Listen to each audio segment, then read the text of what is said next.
நாளைக்கு மதிப்புக்குரிய இபிஎஸ் அவர்களை சந்திக்க போகிறேன்.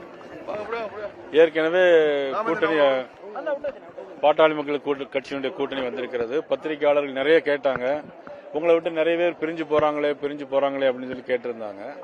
நான் சொல்லியிருந்தேன், ஏற்கனவே எல்லாமே நல்லபடியா நடக்கும் அப்படின்னு சொல்லியிருந்தேன்.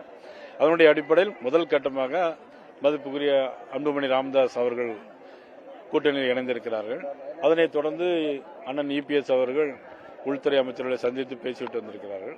இது குறித்து நாளைக்கு நானும் அண்ணன் இபிஎஸ் அவர்களை சந்தித்து பேசி அடுத்த கட்ட நடவடிக்கை என்னவென்பதை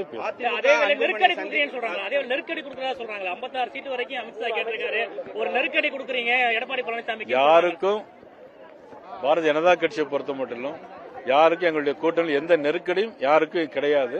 நாங்கள் சுதந்திரமாக நாங்கள் செயல்படுவோம்.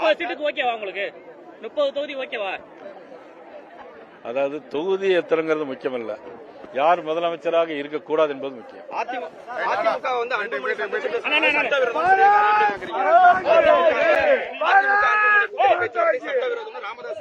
யார் யாரு அதிமுகவை அன்புமணி சந்திச்சு பேசி கூட்டணி பேசுறது வந்து சட்டவிரோதம், நான் எடுக்கும் கூட்டணி தான் பாமக கூட்டணின்னு சொல்லி ராமதாஸ் சொல்லியிருக்காரு. இல்ல, அது பற்றி நான் இப்ப எதுவும் கருத்து சொல்ல முடியாது. ஒருபோதும் ஓபிஎஸ் சேர்க்க மாட்டேன்னு சொல்லி எடப்பாடி பழனிசாமி சொல்றாரு. தென் மாவட்டங்கள்ல வந்து பாஜக வலுவிழந்து காணப்படும் சொல்லும் போது ஓபிஎஸ் சேர்க்கிறதுல உங்களுக்கு என்ன பிரச்சனை?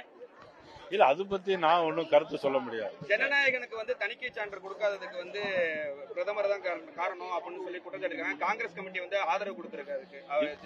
இல்ல, இதுக்கு முன்னாடி நிறைய படங்களுக்கு சில நேரம் காலதாமதம் ஏற்பட்டிருக்கு.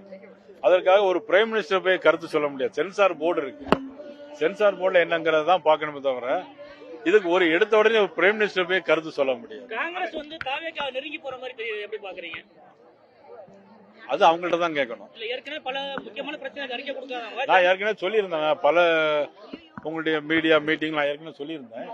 என்னன்னா, காங்கிரஸ் கட்சி ஒருவேளை பேசி இருக்கிறாங்கன்னு சொல்லியிருந்தேன். அதனோட அடிப்படையில் போறாங்களா இல்லையாங்கிறது தெரியும். ஜனநாயகம் படத்துக்கு வந்து காங்கிரஸ் கமிட்டி அறிக்கை கொடுக்குறாங்க, சட்டவிரோதமா அறிக்கை கொடுக்குறாங்க, மத்திய அரசை கண்டிக்கிறாங்க. பொதுவான பிரச்சனைகளுக்கு அது அவங்கள பத்தி